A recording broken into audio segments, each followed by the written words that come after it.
So right now it's late in Zurich, and right now I'm about to go to sleep, and I have these two kitties. Well, you can only see one. It's over there. They are great. And basically, my job during these weeks has been to take care of these kitties, of these cats in this house. And yes, I'm from Spain originally, and I've been living in Switzerland for the last few years, although the last 6 months or so I was back in my hometown back in Spain.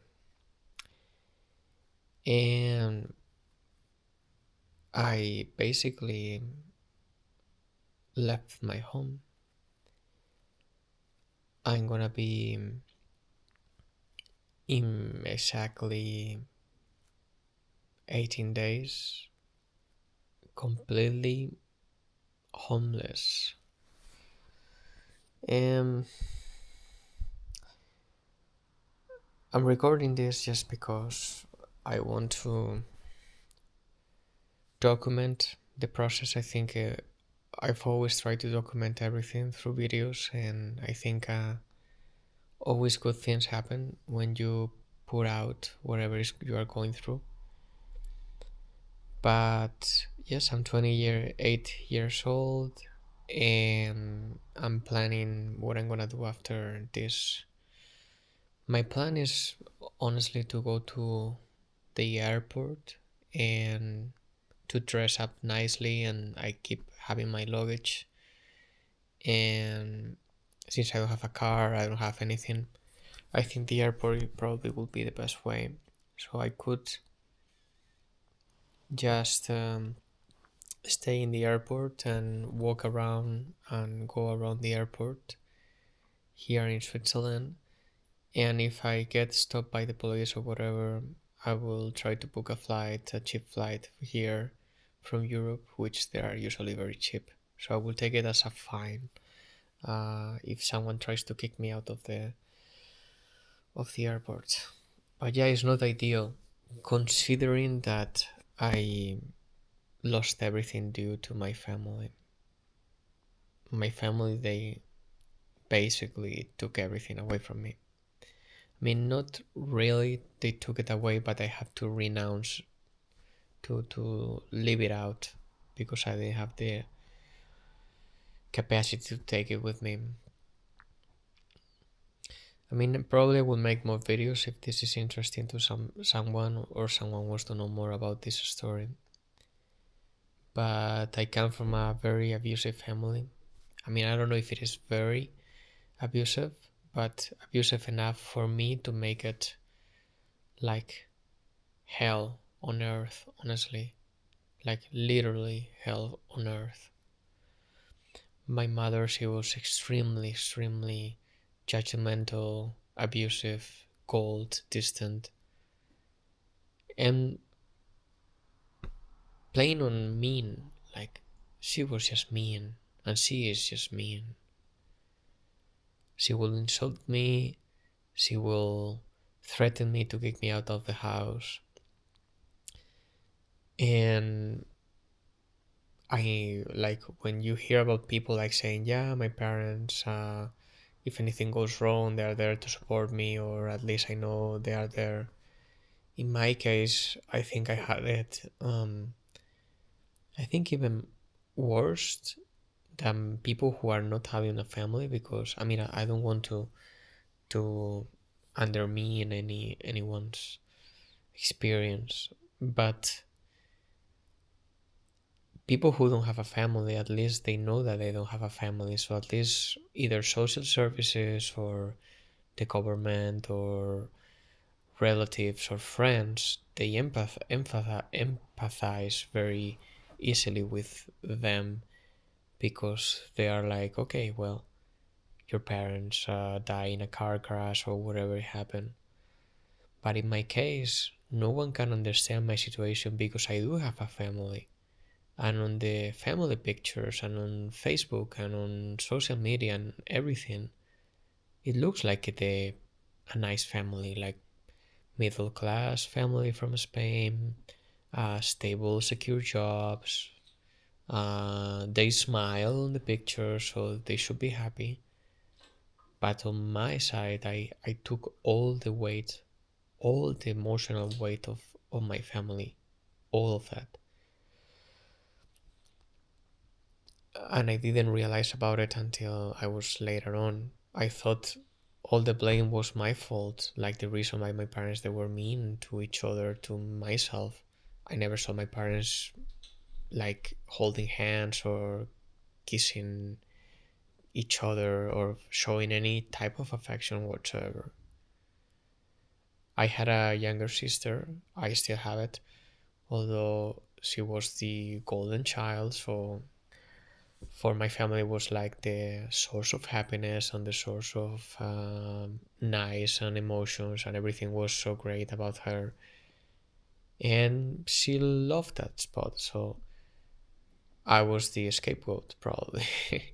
in in psychology usually you call that the person who is taking all the blame and all the problems and all the responsibility. I was like this type of emotional chew between everyone, trying to avoid conflict between my parents, and my parents trying to not fight against each other, like horrible situation. When I was 18, it was the first time I tried to leave home, and I was able to succeed. I went to a different country just by myself. With I had to sell my own Xbox because they didn't give me any money and I didn't have any money left. So I sold my Xbox, and with a friend we went to London, to the UK, and I was able to find a job working for free, losing all my money, living in random people's houses, crazy people's houses. Like this guy house was trying to basically take advantage of kids, but this is a different story. And I was able to find a job, and it was a good job actually for a YouTube channel back in the day. So it was the beginning of YouTube, and I was getting by, getting paid, and getting to interview people who were crazily good. I mean, we are talking about astronauts, Nobel Prize winners. Like, I mean, this was like top tier level. Like these people now, I see people that they are writing books in their top field. This channel was able to get very, very successful, and I was part of it, and I learned everything out of that. I learned how to make videos. I learned how to record everything, but I fall into the trap. My parents, after a few months, they start to talk to me back after 5 months, which, I mean, wasn't definitely not easy. Living in other people's houses, staying in other people's places, basically being like a homeless guy, trying to, and all the emotional pain and suffering, like you cannot imagine the amount of suffering you have to go through. They start to talk back to me, and they start to be soft and mellow, and I believed them. I thought that they were going. They really miss me and they really want me back. So after a year in London, I decided to leave that job because it was taking a lot of time. I mean, it was very demanding job. Yeah, it wasn't the best job. I mean, I was 18 years old. Like this was not. Um, this was not. You cannot expect much from an 18-year-old. And I listened to my parents and I came back, and that was horrible. Actually didn't try to come back. I tried to jump to a different job, but that job uh, took me off. So I decided just to come back, just trying to. Although my body, like it was crazy because my body didn't even really like the feeling I had inside myself was I cannot come back. Like it was like a physical feeling of rejection. But I tried to convince myself they are my parents, they love me. What I'm gonna do now? 19 years old now at that time. And I came back and it was horrible. It was a black hole, and it took me almost a year and a half to get out again. And it was horrible, like really and truly horrible. Truly horrible. I did that for 4 more times from completely different circumstances. Of course, I mean, a pandemic also hit at some point, so I had to, and I was traveling. I got trapped in India, in the middle of India, so I have to get the government flight back. I mean, this is not. I mean, this was at that time I was scared for my life just because of the water supply. I didn't have access to groceries.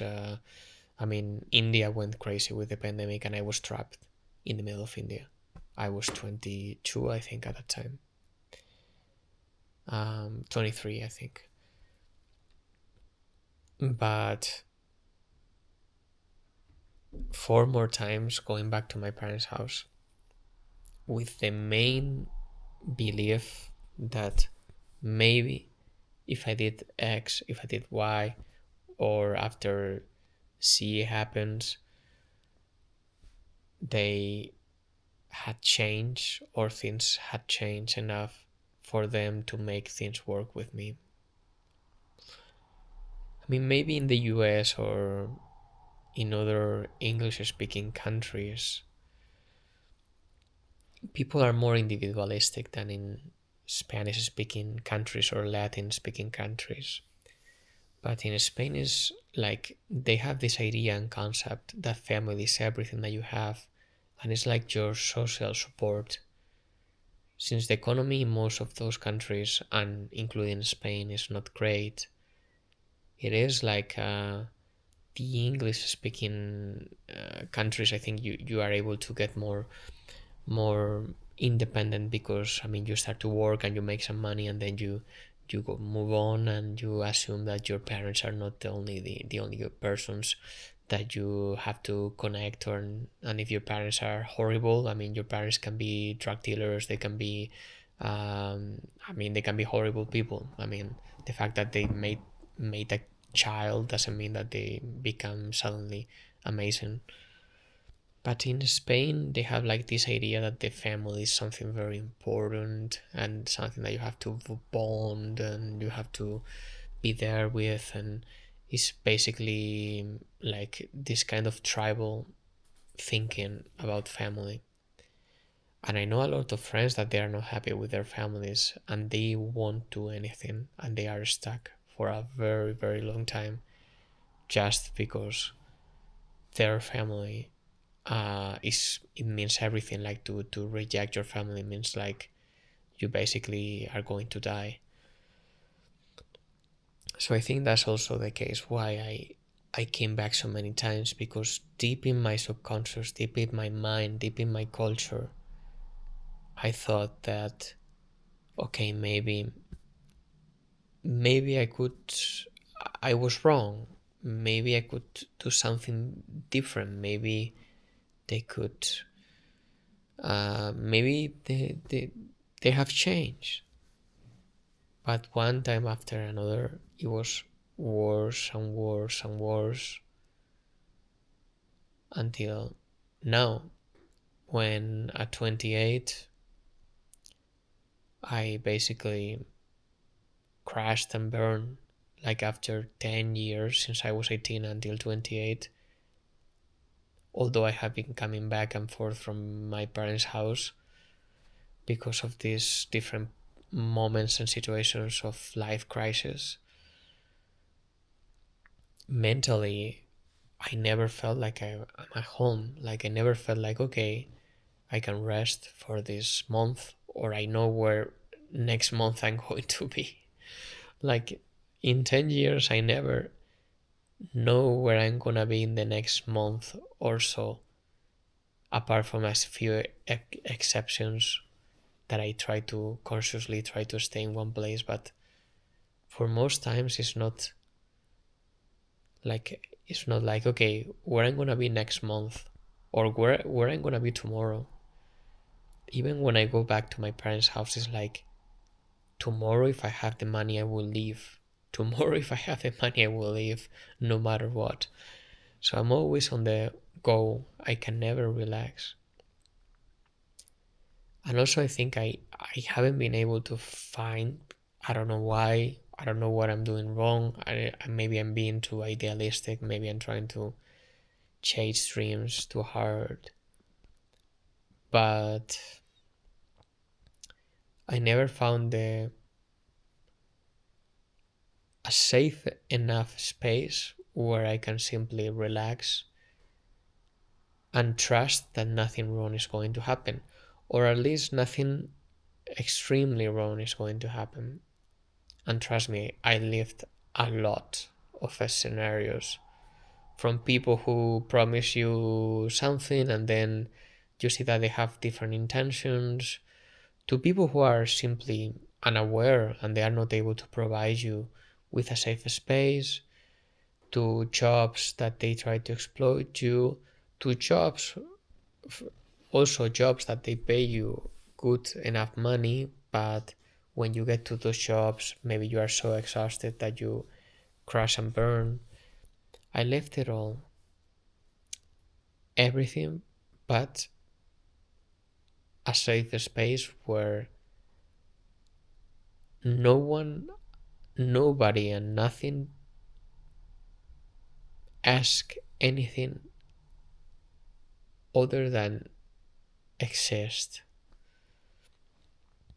This is so stupid. It's like this, like, I mean, even with a piece of land that you can stay there, I will build a house. I will work 12 hours a day. I wouldn't have any problems because that is the amount of energy that I'm just using to survive. So I could be I would be committed to finish the fucking house in that. I will chop the trees or whatever I have to do to build a basic shelter and then build from that.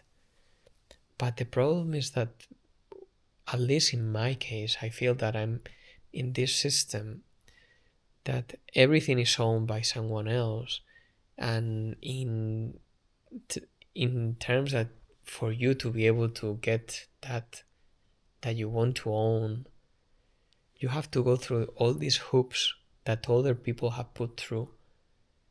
I mean, you talk about the economy and okay, this type of mentality of capitalism that I sell something for you and you pay me back. But in my experience, capitalism favors a lot the people who have capital, and the people who doesn't, they have to do whatever the people with capital want to do. Basically, you're a modern slave. Of course, I mean, there is certain subtleties of that, and of course there is better jobs, and I do enjoy a lot to give service to other people and to be able to provide. I I did it a lot through working. I mean, I haven't stopped working for the last decade. I mean, and we are talking about 12, 16 hours a day, no weekends, no nothing, only working and working and working and working and working. But in this case, I just think that the system is rigged. It's basically rigged, especially with properties. Like, I mean, there's no way to get a property if everything is, especially in places that the property is like so. Even if you get a cheap property, and even if you find it in the middle of nowhere and you have to drive crazy hours to get anywhere, you have all these problems with the burdens of governments, of taxes, of everything, which is okay. I mean, I understand that's how the world works and that's how society works. But in my case, I have like this. I mean, maybe I'm being idealistic, but I have this feeling inside myself that is like, fuck. Is this my life? To become a slave of systems and become a slave of everything else? And I think also this is very important and very obvious for people who never had a true childhood. So for people who never had like a safe space or a safe childhood, like a place where you can simply relax, a loving father or a loving mother or a loving grandma, or someone who you can simply relax and to unwind and you feel that you are safe and you can simply be yourself and be a kid. For people like that, which is my case, I never had that even when I was young. I mean, I think like the most safe space that I had, it was when before I was 10 maybe, that my parents, they were too busy with their own lives to do that. But even then, like my mother was ultra controlling and ultra demanding, and it was like constantly on my tiptoes trying to not break anything so she wouldn't get mad at me. So I think for people especially that they haven't gone through that sense and feeling, the systems will break you. At least for me, they are breaking me. Like, so that's mainly the reason that I want to sleep in the airport more than working again and more than go again through the system or do whatever. It is that I need the certainty, even though it's gonna be on the streets or, well, technically the airport, that I will have a place that it will not be taken from me. And I think as long as I've been living on rents for the last 10 years, I mean, maybe 5 6 years because I was in my parents and then also in other friends' places, but is paying for a service that they are taking away from you and you don't have enough emotional energy to negotiate or to be strong about prices, and you're not able to gain capital, and the jobs, they are always trying to take you less money. It's a crazy system. A way that I tried to hack this was through, I did it multiple times and I think I got through sometimes. The main problem is that I don't have the energy nor the emotional support. I think everything in my case will be much, much better with emotional support. I will see life completely different. I'm sure because I had brief moments of that, maybe a good friendship for some time or a good relationship, and I could see how this could work. But things didn't work out because of spaces, because maybe I had a relationship but she had to fly to a different country, and also because I was just going out of desperation. So all the friendships and relationships, yeah, they were just going because it is like I was so thirsty. I was in the middle of the desert. I needed water, and the first glass of water I will hang to it as I was dying because I was emotionally dying.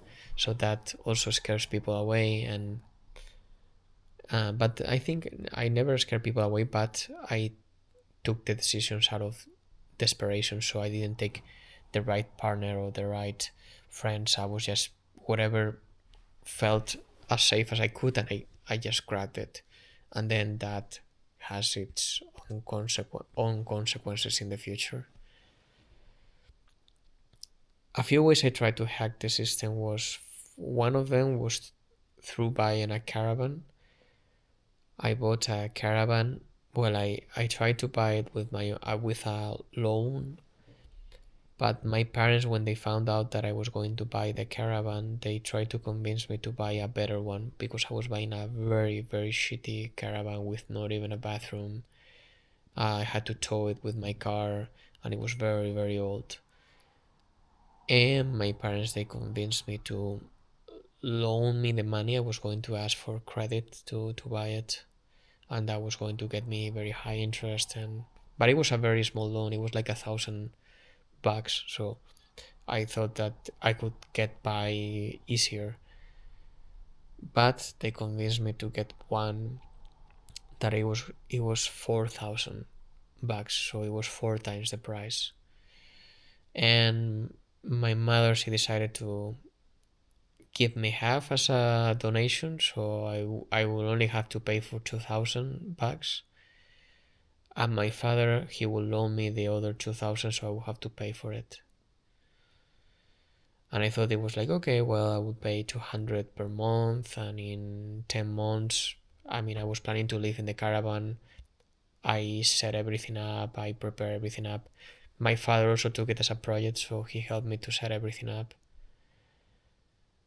And then, I mean, I crashed the Caravan after 6 months because I was going from one place to another, and I find out that you cannot escape your home living in a caravan because you are sleeping basically on the streets. So you have noises and people running and cars, and no matter whatever you go, there's always noise, and you can never, like, it's like you can never fully relax. You never become like a, you are always on like on the move, or I mean, I was always on, like, always I was alert. So one day I didn't sleep good enough. I made one mistake and I crashed the Caravan against a bus just because I took a bad lane, and I had to go back to my parents' house. And my father, he was able to fix it, but in the long term. And then, yeah, like, I couldn't continue paying because I I couldn't make enough income. I was stuck again in the loop, and it's just an emotional problem. Like, when you feel horrible, you cannot make money. Like, no one wants you for a job. When you take a job, you just feel sad and depressed. Especially when you are like, you have a traumatic life experience. Like, your first life experience is traumatic. You don't have any safe space. You never felt safe. You're always on alert. So you are always like living on the edge. So you are not functional. You are not a functional human being. You can only work a few hours until you crash and burn. You don't have much energy. You are always dispersed. It's very, very frustrating seeing how other people are working, and you are like, every day is a challenge to wake up and to do things, and to try to go to work and to do things that they are not enjoyable, because your life is misery. It's very, very difficult. Very difficult. Another way that I try to do it is through the internet. I built different systems and different business ventures, and some of them, they were very good. I had a successful YouTube channel in Spain with over, like, I had the YouTube plug and everything. I was able to get it, but I mean, you have to publish very consistently, and also the payments for Spain, they are not very high, and you have to make business on the site. And I tried to launch courses and memberships and stuff like that, but it was a lot of work, and I was barely making money out of that. And then the last one was trying to go to Switzerland. That's how I was able to get here. I found a job to wherever, in a cafeteria. And honestly, that was one of the best prosperous economics times in my life, just because you just make 4 times the amount of money. So 4 times the amount of money than in Spain, will take you very far. And the first time I was able to save, to save some money, to keep it for myself, and to be in a kind of system that was able to work. But it took all that I had. And after I was able to make it, I just crashed and burned, and I couldn't wake up for. I had to go. I ended up going to medical. I had to pay these medical bills because I was diagnosed with severe burnout, and I was basically for 5 months incapacitated with having to pay therapy and test and everything. Thank God Switzerland is not as bad as the States or other places, so thank God the medical was not that crazy. But I'm still paying it. Like I'm still finishing. I'm right around finishing the payments now.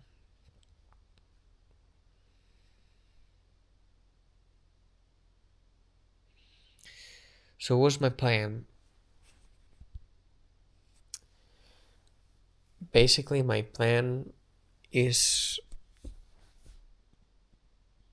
to heal emotionally, because I know once I'm, or at least to get as close as possible to be okay emotionally, because I know once I'm good emotionally, I will be able to negotiate from a point of strength with the world, so I will not feel like I'm just a victim of everything.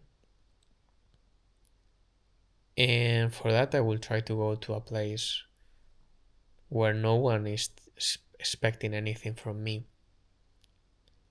And if that is the airport for a while, that will be the airport for a while. My long-term plan is to be able to get back to my channel. I have this big channel in Spain, which is over 100k subscribers, and I did it on the side while I was working for 3 4 years, even more. I was working as a consultant for other YouTubers. I have a lot of experience in YouTube and content creation and storytelling especially. And honestly, I think the only way out for me, that I feel that it will feel whole and healing, is to put out my own story. To put out my own story and to shine a light on what happened to me and who did it to me, so I can let go.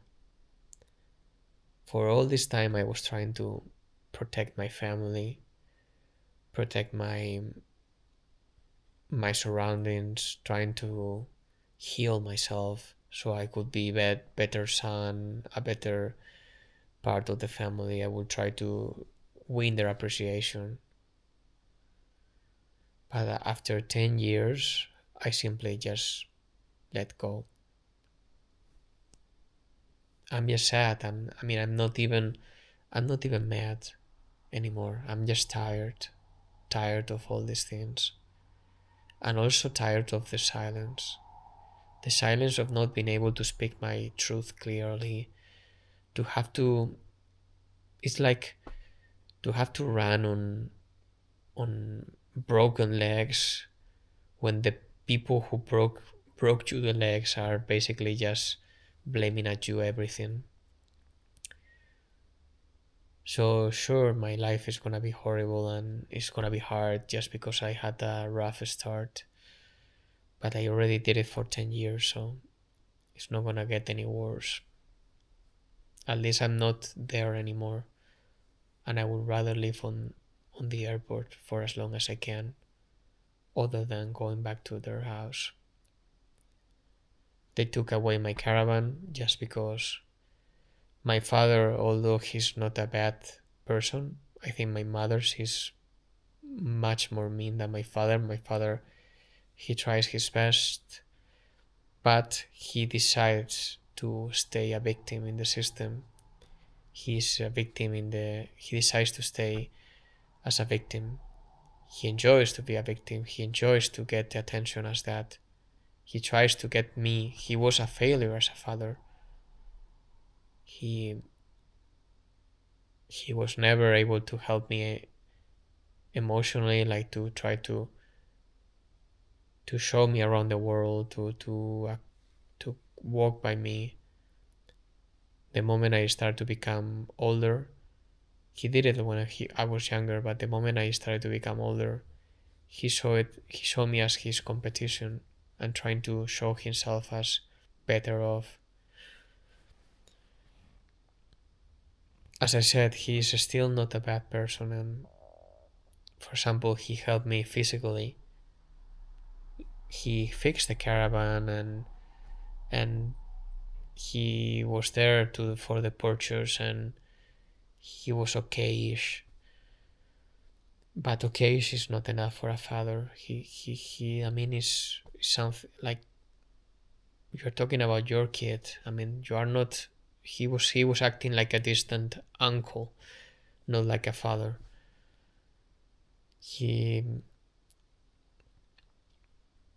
he always rejected all my projects, all my ideas. He always tried to keep his own comfort and his own family idea instead of trying to face that my mother was horrible to everyone, to him, to me, to my sister, to everyone. And the best thing he could do is just divorce her and separate from her, or leave her. Like she was horrible. She was truly horrible. Like she will cheat on him and insult him and demeaning him, doesn't give him any affection. And even up to this day, they're still living in the same home. It's crazy. It's a madhouse. They don't even talk to each other. It's horrible. It's hell. It's hell on earth.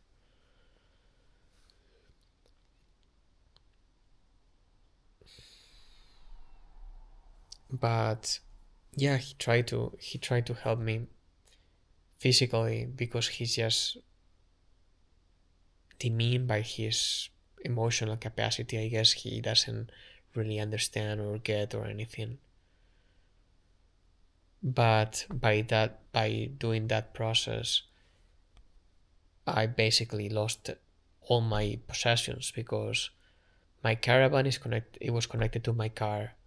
My car, it was under his name because of the insurance was cheaper for him, and also he offered to cover it, and it was his way to show support. So he and he's also like he worked as a driver most of his life, so he always took care of the cars. And for me, honestly, it was a way to of hope that maybe my father was going to at least take care of something physically. Okay, he doesn't give a shit about me emotionally, but at least he takes care of the things physically, so it's a good point. But in this case, this last time I brought the car back to get a few things fixed. He paid it. He paid for it because I was planning already to get rid of the car because the amount of the money that you have to pay for fixing it was more than the price of the car itself.